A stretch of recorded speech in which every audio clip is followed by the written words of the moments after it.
الحمد لله الذي هدانا لهذا وما كنا لنهتدي لولا أن هدانا الله، وأشهد أن لا إله إلا الله وحده لا شريك له شهادة نرجو بها النجاة يوم أن نلقاه، وأشهد أن محمدًا عبده ورسوله صلى الله عليه وعلى آله وأصحابه ومن والاه وسلم تسليمًا كثيرًا.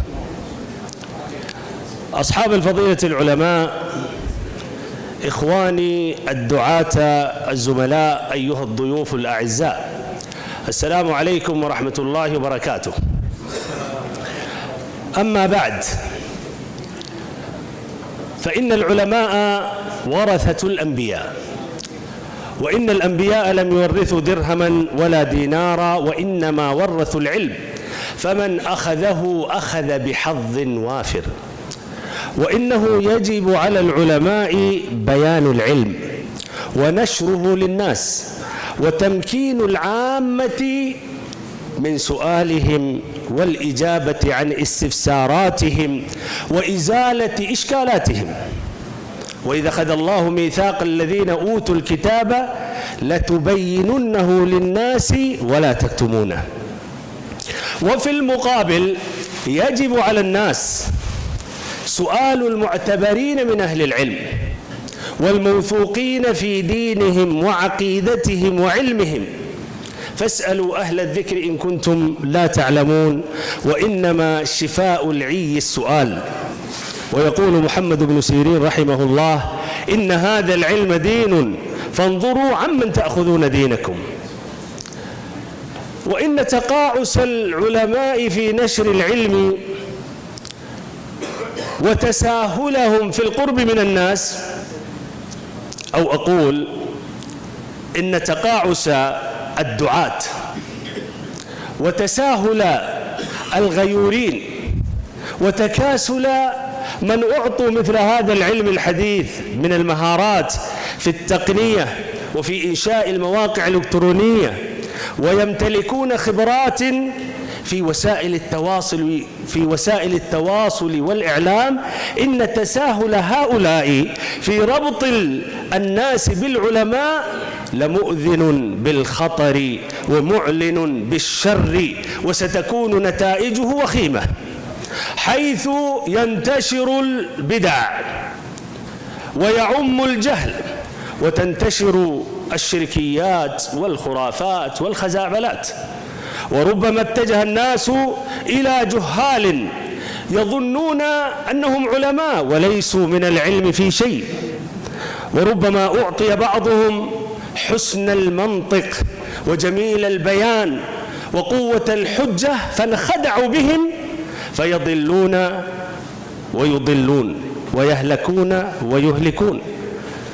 في الصحيحين عن عبد الله بن عمرو بن العاص رضي الله عنهما أن النبي صلى الله عليه وسلم قال: إن الله تعالى لا يقبض العلم انتزاعا ينتزعه من العباد، وإنما يقبض العلم بقبض العلماء، حتى إذا لم يبق عالما اتخذ الناس رؤوسا جهالا فسئلوا فأفتوا بغير علم فضلوا وأضلوا.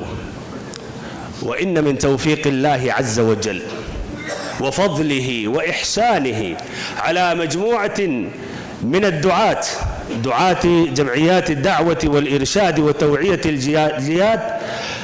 وتوعية الجاليات في مدينة الرياض خاصة، أن وفقهم الله عز وجل لإنشاء هذه المنصة، لإنشاء هذا الموقع إسلامي سوال جواب، حيث يأخذون في هذا الموقع أسئلة الناس، ثم بعد ذلك يقوم مجموعة من الباحثين بتحرير جواب علمي شاف كاف بمشيئة الله عز وجل، ثم تعرض على العلماء والمشايخ، وبعد ذلك تنشر عبر هذا الموقع.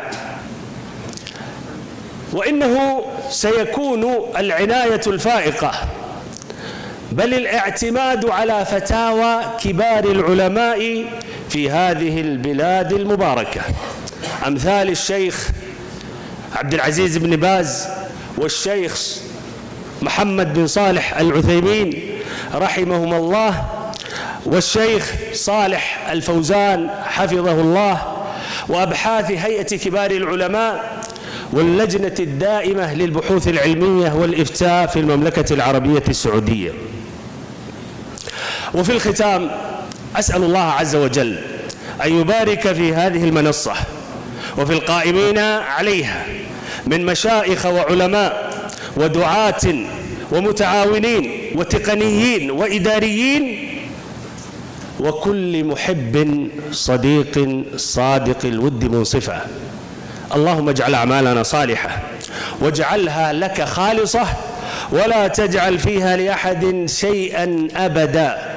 سهر العيون لغير وجهك باطل، وبكاؤهن لغير فقدك ضايع.